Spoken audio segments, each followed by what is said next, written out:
दारावरची bell वाजली. शीतलने दरवाजा उघडला. दारात तिचे बाबा मनोहर पंत होते. बाहेर खूप उकाडा होता म्हणून ते थकल्यासारखे वाटत होते. शीतलने आत जाऊन पाण्याचा तांब्या घेऊन आली आणि तिने बाबांना पेल्यातून पाणी दिलं. शीतलचे बाबा तसे परिस्थितीमुळे थकलेच होते आणि तिची आई सतत आजारी होती. 5 ते 6 वर्ष झाली कॉटला घेऊन होती. मनोहर पंताच्या नोकरी तसं फार काही मिळकत नव्हती. घराची सगळी जबाबदारी आता एकट्या शीतलवर पडली होती. शीतल एका छोट्या कंपनीत पार्ट टाइम अकाउंटचं काम करत होती. शीतल खूप साधी आणि सरळ मनमिळाऊ मुलगी होती. लहानपणापासूनच तिच्या वाट्याला सुख असं आलं नाही. लहानपणी मुलं खेळायची, दंगा मस्ती करताना दिसायचे, पण शीतल मात्र घरातच असायची. शीतलची आई वरचेवर आजारी असायची आणि शीतल मात्र लहानपणापासूनच घरात लक्ष देऊ लागली होती. शीतल वयाने लहान पण कर्तृत्वाने ती जाणती झाली होती. मनोहर पंतांना हे पाहून खूप वाईट वाटायचं. आपली मुलीने ज्या वयात खेळलं पाहिजे, बागडलं पाहिजे त्या वयात ती घर सांभाळत होती. इतर मुली खेळत असताना पाहून शीतल घरातील कामे करते हे पाहून मनोहर पंताचे डोळे भरून यायचे, पण ते काही करू शकत नव्हते. ते परिस्थितीमुळे हतबल झाले होते. पुढे शीतलने जेमतेम 12वीपर्यंत शिक्षण पूर्ण केले होते आणि नंतर नोकरी करायची असे तिने ठरवलं होतं. मनोहर पंत तिला बोलले सुद्धा, शीतल बाळा, तू तुझं शिक्षण पूर्ण कर, मी करतो काहीतरी. नको ना बाबा, तुम्ही एकटे किती करणार? मी नोकरी केली तर तेवढाच तुम्हाला थोडा हातभार लागेल. नाही बाळा, एक तू माझं. एकदा शिक्षण अर्धवट राहिलं की ते पूर्ण करता नाही येत. शीतलने मग विचार केला. बाबा बोलतात ते पण बरोबर आहे. आपण शिक्षण पूर्ण केले तर चांगल्या कंपनीत नोकरी मिळेल आणि पगारसुद्धा चांगला मिळेल. पण तिला सगळा भार आपल्या बाबावर टाकायचा नव्हता. खूप वेळ ती विचार करत बसली होती. एकटीच खिडकीतून बाहेर बघत होती. तेवढ्यात मनोहर पंतांनी तिला आवाज दिला. काय ग चिमणे, कुठे हरवलीस? अधूनमधून मनोहर पंत शीतलला प्रेमाने चिमणी बोलायचे. काही नाही. काय झालं? कसला विचार करत आहेस? बाबा, मी पार्ट टाइम जॉब करते. दिवसा जॉब करेन आणि संध्याकाळी अभ्यास करेन. परीक्षा मी बाहेरूनच देईन. अगं, पण तुझ्यावर जास्त ताण पडेल. नको चिमणी, तू तुझं शिक्षण पूर्ण कर, बाकीचं मी बघतो. नाही बाबा, मी आता ठरवलं आहे. तुम्ही हो बोललात तरच मी माझं शिक्षण पूर्ण करेन. तू खूप हट्टी आहेस, ऐकणार नाही कधी. कर तुझ्या मनासारखं जे करायचं ते. असं बोलून मनोहर पंत त्यांच्या पत्नीच्या रूममध्ये गेले. शीतल खूप खुश झाली होती. आता ती दोन्ही गोष्टी करू शकत होती. एक म्हणजे नोकरी आणि दुसरं ती तिचं शिक्षण पूर्ण करणार होती. दुसऱ्या दिवशी शीतलने वर्तमानपत्र चाळायला सुरुवात केली होती आणि जिथे जिथे पार्ट टाइम जॉब होते तिथे तिने ॲप्लिकेशन केले. आता शीतल तिथून येणाऱ्या फोनची वाट पाहत होती. 2 दिवस झाले तरी काही फोन आला नाही. तिसऱ्या दिवशी दुपारी तिला एका कंपनीतून फोन आला. तिला लगेच इंटरव्ह्यूसाठी बोलवण्यात आले. शीतलने तसे मनोहर पंतांना सांगितलं आणि ती तयार होऊन बाहेर पडली. शीतलच्या मनात थोडी धाकधूक होती. कसं असेल ऑफिस? आपल्याला नोकरी मिळेल का? असे अनेक प्रश्न तिच्या मनात येत होते. तिने बस पकडली आणि सीटवर जाऊन बसली. शीतल मनातून खूप घाबरली होती. हा जॉब तिचा पहिलाच होता आणि तिला तो कसंही करून मिळवायचाच होता. तिचा स्टॉप आला तशी ती बसमधून खाली उतरली. बस स्टॉप समोरच ऑफिस बिल्डिंग होती. शीतलने रस्ता क्रॉस करून पलीकडे गेली आणि समोरच्या बिल्डिंगमध्ये गेली. तिथे बोर्ड लावलं होतं. तिथे तिने एकदा नजर फिरवली आणि ऑफिस कितव्या मजल्यावर आहे ते पाहिले. 3ऱ्या मजल्यावर ऑफिस होते. शीतल लिफ्टमध्ये प्रवेश करून 3ऱ्या मजल्यावर पोहोचली. आता शीतल आणखीच घाबरली होती. तिने एकदा जोरात श्वास घेतला आणि ऑफिसमध्ये प्रवेश केला. शीतलने रिसेप्शनिस्टला आपण नोकरीसाठी आलो आहोत असे सांगितले. रिसेप्शनिस्टने शीतलला थांबायला सांगितले. थोड्या वेळाने रिसेप्शनिस्टने शीतलला कॅबिनमध्ये जायला सांगितले. शीतलचा इंटरव्ह्यू खूप छान झाला होता. तिला 2ऱ्या दिवसापासून जॉबवर यायला सांगितलं होतं. शीतल खूप खुश होती. तिला महिन्याला 15,000 पगार मिळणार होता. शीतल आता दोन्ही गोष्टी करू शकणार होती. एक तिचं शिक्षण पूर्ण करणार होती आणि दुसरं म्हणजे तिला तिच्या बाबांना मदत करू शकणार होती. आज ती खूप आनंदी होती. घरी जाताना तिने मिठाई घेतली. घरी आल्यावर तिने आपल्या बाबांना आणि आईला ही आनंदाची बातमी सांगितली. शीतलचे बाबा मनोहर पंत ती बातमी ऐकून खूप खुश होते. शीतलच्या आईच्या डोळ्यातून आनंद अश्रू वाहू लागले होते. आपली मुलगी खूप लवकर मोठी झाली. आपण तिचं साधं कौतुक पण करू शकत नाही असे विचार त्यांच्या मनात येऊन गेले. शीतलची आता तारेवरची कसरत चालू होती. रोज सकाळी ती लवकर उठायची. सकाळी ती सर्व कामं आटपायची. जेवण आणि इतर काम उरकली की मग ती तिच्या आईजवळ जाऊन तिला काय हवं नको ते पाहायची. शीतल वयाने जरी लहान असली तरी तिच्यामध्ये समजस आणि हुरहुन्नरी हे गुण होते. जबाबदारीमुळे ती खूप लवकर मोठी झाली होती. आईचं सगळं आवरून मग तिच्या कामाची वेळ व्हायची. तयार होऊन ती जॉबसाठी निघायची. तिथून ती घरी आल्यावर पुन्हा संध्याकाळचं स्वयंपाक करायची. जेवण आटपून आणि सगळं आवराआवर करून मग ती अभ्यास करायला बसायची. दिवसभर शीतलची दमछाक होऊन जायची. रात्री 12 वाजेपर्यंत अभ्यास करून ती झोपायला जायची. असं करता करता 2 वर्ष निघून गेली आणि शीतल ग्रॅज्युएट झाली. शीतल उत्तम मार्कांनी पास झाली होती. तिला तिच्या मेहनतीचं फळ मिळालं होतं.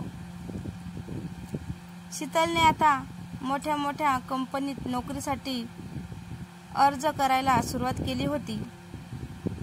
तिला पूर्ण खात्री होती कुठेतरी चांगली नोकरी मिळेल. शीतलने अजून पार्ट टाइम जॉब सोडला नव्हता. तिथे ती जातच होती. रोज शीतल संध्याकाळी घरी आली की विचारायची, बाबा माझं लेटर आलं का? नाही आलं. अगं येईल तू नको काळजी करू. अगं येईल तू नको काळजी करू. तसं नाही हो बाबा, पण खूप दिवस झाले. अजून कसं अपॉइंटमेंट लेटर आलं नाही? येईल तू शांत राहा. तुझ्यासाठी चहा करू का? मलाही थोडासा चहा प्यायचा आहे. तू येण्याआधी मी चहा घेतला होता, पण आता तुझ्यासोबत थोडासा घेईन. काय म्हणतेस, घेणार का चहा? बाबा तुम्ही जास्त चहा घेऊ नका. तुम्हाला ॲसिडिटीचा त्रास होतो. हो ग चिमणे, पण मी जास्त घेत नाही. आता तुला कंपनी म्हणून मी घेणार आहे. हं, तसंही तुम्ही ऐकणार नाही. करा चहा कडक. हा हा हा शीतलचं आणि तिच्या बाबाचं असं रोजच चालायचं. चहा झाल्यावर शीतलने तिची कामे आटपली आणि थोडा वेळ आईजवळ जाऊन बसली. शीतल रोज बाबांच्या चहाची तक्रार आईजवळ करायची. तशीच आजही ती आईजवळ तक्रार करणार होती. आई बघ, बाबा काही माझं ऐकत नाही, सारखं चहा पितात. तेवढ्यात मागून मनोहर पंत आले. काय ग चिमणे, माझ्याच बायकोजवळ तू माझी तक्रार करतेस? ती माझ्या बाजूने आहे, कळलं का? शीतलची आई नलिनी बाई दोघांकडे बघून फक्त हसायची. तिलाही दोघं बाप आणि मुलगी यांच्यातील भांडण आवडायचे. आई, तू हसतेस काय? बोल ना त्यांना काही. नंतर बोलू नको तू मला, माझ्या नवऱ्याची तू काळजी घेत नाही म्हणून. हा हा हा. श्रीमंती नव्हती पण सुखी कुटुंब होतं. नलिनीबाईचं आजारपण सोडलं तर सगळे हसून खेळून होते. नंतर सगळे जेवायला बसले होते. जेवण आटोपल्यावर शीतलने एकदा आईच्या रूममध्ये डोकावून बघितलं आणि ती तिच्या रूममध्ये आली. शीतलच्या मनात विचार आला की अजून अपॉइंटमेंट लेटर का नाही आलं. असं विचार करता करता कधी डोळा लागला हे तिला कळलेच नाही. सकाळी लवकर उठून सगळी कामं आटपून शीतल ऑफिसला जायला निघाली आणि तेवढ्यात दारावरची बेल वाजली. दारात नेहमीचे पोस्टमन काका हातात एक एन्व्हलप घेऊन उभे होते. कशी आहे शीतल बेटा? ठीक आहे काका. हे तुझं लेटर आलं आहे, सही कर बघू. हो करते काका. सही करून शीतलने हातात लेटर घेतलं आणि पाकिटातून पेपर बाहेर काढला. शीतलने ते लेटर वाचून खूप आनंदी झाली. तिचे बाबा सुद्धा तिथेच उभे होते. पोस्टमन काकांनी तिला विचारलं, काय झालं, एवढी खुश का झाली तू? काका, बाबा, मला एका चांगल्या कंपनीमधून अपॉइंटमेंट लेटर आला आहे, ज्याची मी वाट पाहत होती. उद्याच त्यांनी मला ऑफिसमध्ये बोलावलं आहे. घरातलं वातावरण खूप आनंदी झालं होतं. शीतलने ही बातमी तिने तिच्या आईला सांगितली. नलिनीबाईंना खूप आनंद झाला. शीतलने देवाला नमस्कार केला आणि ती ऑफिसमध्ये जायला निघाली. आई बाबा, निघते मी आणि उद्यासाठी सुट्टी घेणे. चला मी पण निघतो, बाकीच्या घरी जाऊन पत्र द्यायचे आहे. पोस्टमन काकांनी निरोप घेतला आणि ते निघून गेले. शीतल सुद्धा घरून निघाली आणि ऑफिसमध्ये आली. ऑफिसमध्ये आल्यावर तिने रिसेप्शनिस्टकडे सुट्टीसाठी अर्ज दिला आणि काम करायला सुरुवात केली. पण तिचं काही कामात लक्ष लागत नव्हतं. तिचं सगळं लक्ष सुट्टी मिळेल की नाही इकडे लागलं होतं. संध्याकाळी ती जायला निघाली तेव्हा रिसेप्शनिस्टने शीतलला हाक मारली. शीतल. शीतल स्वतःच्या विचारात होती. आवाज ऐकून ती थपकली. हा, अगं इकडे ये. काय झालं, काही काम आहे का? अगं नाही, काही काम नाही आहे. मग? अगं तुला उद्या सुट्टी मिळाली. शीतल हे ऐकून खूप खुश झाली. थँक्यू. मी काय केलं? मी तुला फक्त सांगितलं. हो, मी काय केलं? मी फक्त तुला सांगितलं. शीतलला सुट्टी मिळाली होती. आता ती उद्या नवीन जॉबसाठी इंटरव्ह्यूला जाऊ शकत होती. शीतल घरी आली, हातपाय धुतले आणि देवाला नमस्कार केला. तिने तिच्या बाबांना उद्याची सुट्टी कन्फर्म झाली ते सांगितलं.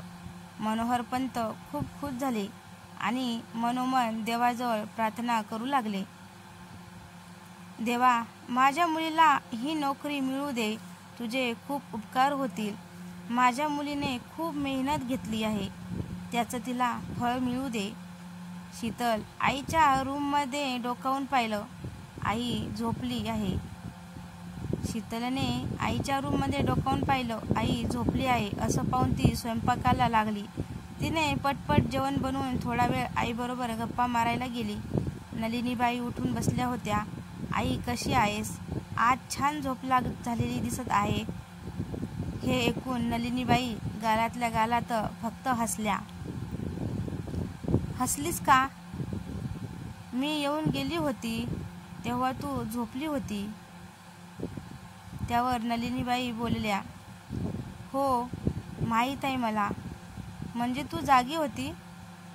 मला वाटलं झोपली आहेस. ये बस इथे. सगळं तुझ्या एकटीवर भार पडला आहे.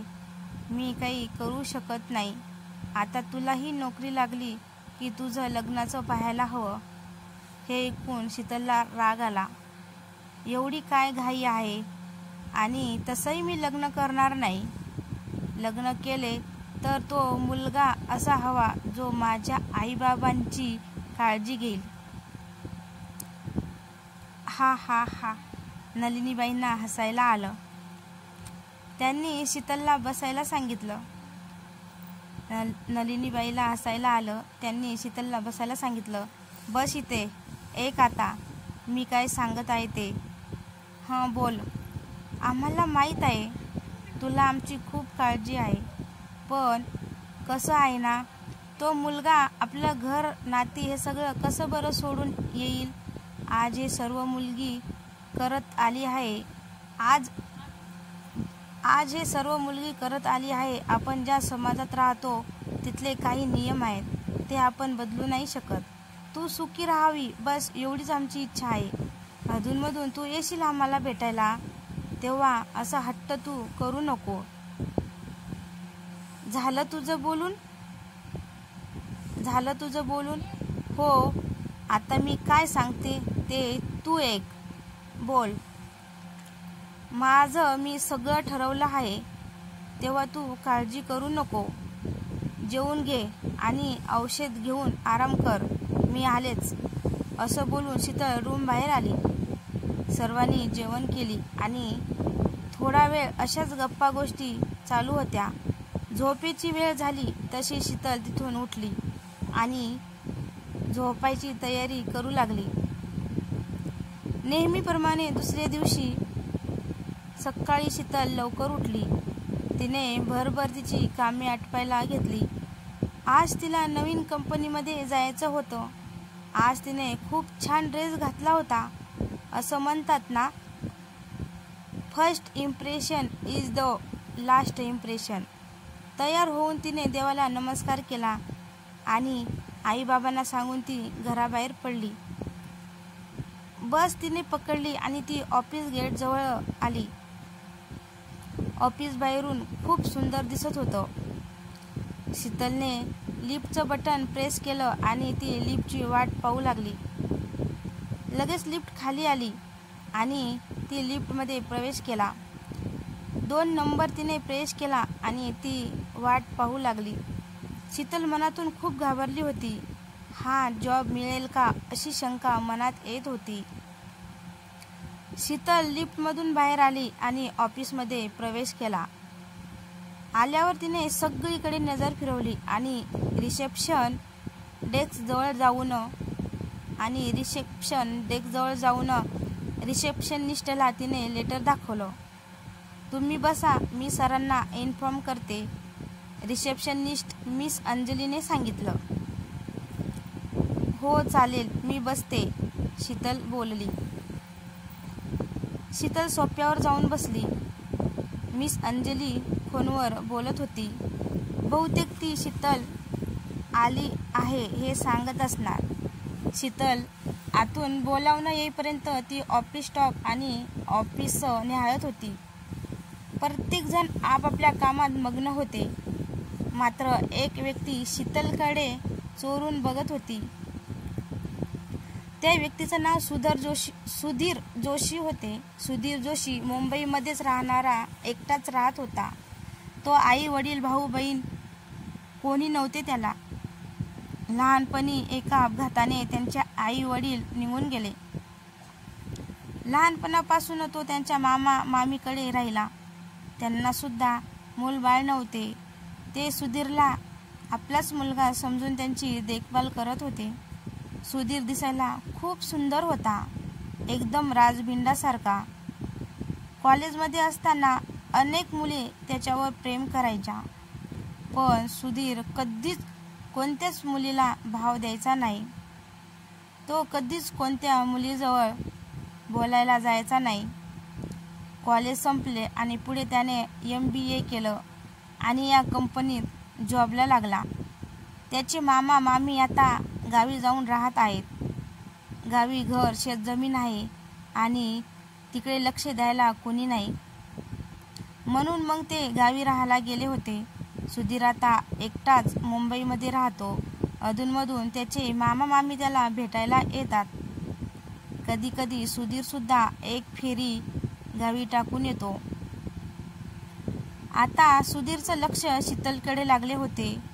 कधी कोणत्याही मुलीकडे न बघणारा सुधीर आज तो शीतलकडे बघत होता. अचानक शीतलचं लक्ष सुधीरकडे गेलं आणि दोघांची नजरानजर झाली. सुधीर एकदम बावचळला. आपली चोरी कोणीतरी पकडली असं त्याला वाटलं. लगेच खाली मान घालून त्याने कामाला सुरुवात केली. मिस शीतल, रिसेप्शनिस्टने हाक मारली. शीतलने आवाजाच्या दिशेने मान वळवली आणि ती रिसेप्शन डेस्कजवळ गेली. तुम्ही आज जाऊ शकता, मिस अंजलीने सांगितले. हो, थँक्यू, असं बोलून शीतलने कॅबिन डोअर नॉक केलं. May I come in sir? Yes, coming. Sheetal आतमध्ये गेली आणि सरांसोबत जाऊन उभी राहिली. बसा मिस शीतल, सरांनी सांगितलं.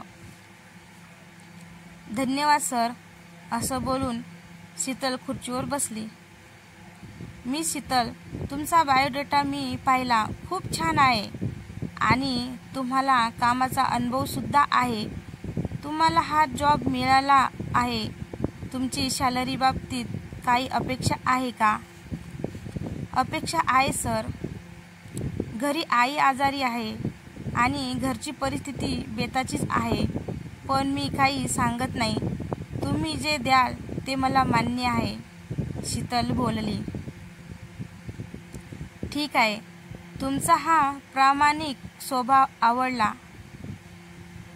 ठीक आहे, तुमचा हा प्रामाणिकपणे स्वभाव आवडला. तुम्हाला महिन्याला 30,000 पगार मिळेल, एवढा ठीक आहे ना? हो ठीक आहे सर. शीतलला पगार ऐकून तिच्या कानावर विश्वास होत नव्हता. ती भांबावून गेली आणि आतून खूप खूप खुश झाली होती. ठीक आहे, तुम्ही उद्यापासून जॉबवर येऊ शकता. सॉरी सर, मला उद्या जॉईन होता नाही येणार. का? काही अडचण आहे का? नाही सर, अडचण नाही, पण मी जिथे आधी काम करत होती तिथे मला उद्या जाऊन कळवावे लागेल. मी परवापासून आली तर चालेल का? हो चालेल. तुम्हाला जेव्हा शक्य असेल तेव्हा तुम्ही जॉईन करा. हो चालेल, तुम्हाला जेव्हा शक्य असेल तेव्हा तुम्ही जॉईन होऊ शकता. खूप धन्यवाद सर, असं बोलून शीतल कॅबिन बाहेर आली. शीतलसाठी ही खूप मोठी अचिव्हमेंट होती. आज तिचं स्वप्न पूर्ण झालं होतं, एका मोठ्या कंपनीत. तर